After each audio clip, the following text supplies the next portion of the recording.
As a father, you know your worst nightmare is not being able to help your kid when they're suffering. Yet that's where we were. At the depth of her suffering, she endured excruciating head and neck pain, distorted vision. She was constantly nauseous. She had a full body rash, wide swings in body temperature. She had intense sensitivity to both light and sound, and ultimately was no longer able to walk. She was basically bedridden and incapacitated in a dark and a soundless room for months.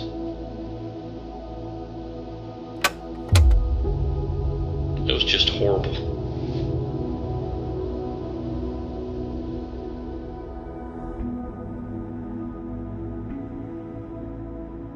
In March, I got sick for 2 weeks, and then I was left with a dull headache that just wouldn't go away. Then in August, I got a lot of new symptoms and I got a lot worse, and I had a lot of trouble keeping food down, so I started to lose some weight. I really thought that there was something going on, like something definitely was wrong. We started to see a lot of specialists and different doctors. I saw a cardiologist, an ENT, many neurologists, but nothing seemed to be working. Nothing got me out of pain. What we don't know, we don't know. It is very hard as a physician to go into a patient's room and tell them, I know you're suffering, but I just don't know what's going on. I can't explain it. I don't have a diagnosis. Getting the right diagnosis, that's the most important first step in treating any illness, any ailment, any symptom that you have. I remember the day where we taped up cardboard on her windows to make her room black. And I remember the day my mom moved in with us, and I remember the day that I bought her a wheelchair. That was a tough day. At this point, I couldn't even hold my head up. I just spent my days in this bed, just staring at the ceiling in the pitch black.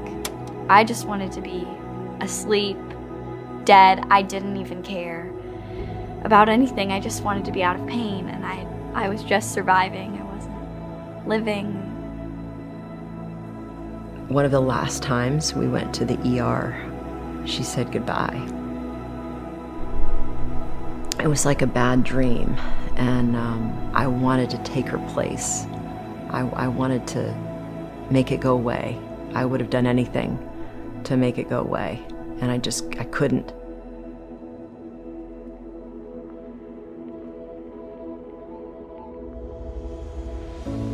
The date was November 17th, 2020. I found myself in yet another doctor's appointment. I was skeptical at first, but then he started listing symptoms that matched up completely with mine. It's like, who is this guy? He knows exactly what I'm going through. When I saw Sydney, obviously I had the advantage of being able to look at her record. She couldn't move. Every time she got up, she became symptomatic. She was sick, nauseated. So CCI, which stands for craniocervical instability, is a condition in which the connection between the head and neck is unstable. The ligaments are too loose. So these patients with CCI come in with a constellation of symptoms. And you put it together, and sure enough, they have it. Craniocervical instability. Dr. Patel said that he was pretty sure that I had craniocervical instability, but it was a tentative diagnosis and he needed to confirm that with an upright MRI scan. And so then it was trying to figure out how in the world are we going to get this upright MRI done, because Charleston didn't have a machine and it was so hard to transport her anywhere.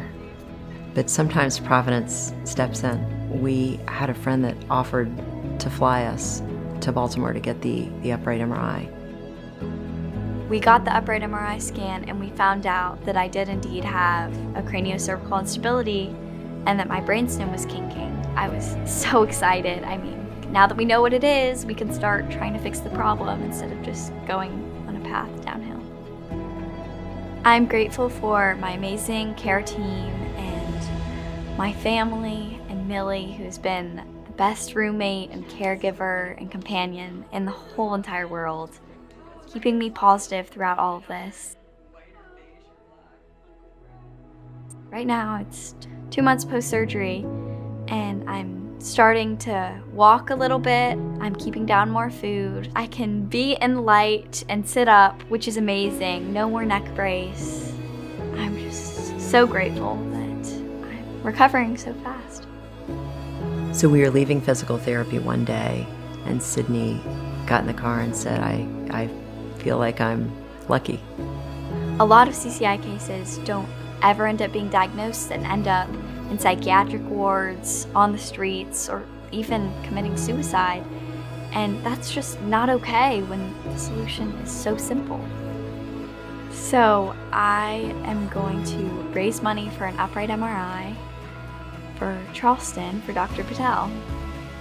When patients aren't properly diagnosed, their suffering is prolonged. And it's not just their suffering, it's the family and the friends that suffer too. It has a cascading effect. And when they're properly diagnosed, there's hope, because then there can be a plan. No one should have to settle for just barely surviving their life. Everyone should get a chance to live their life to the fullest.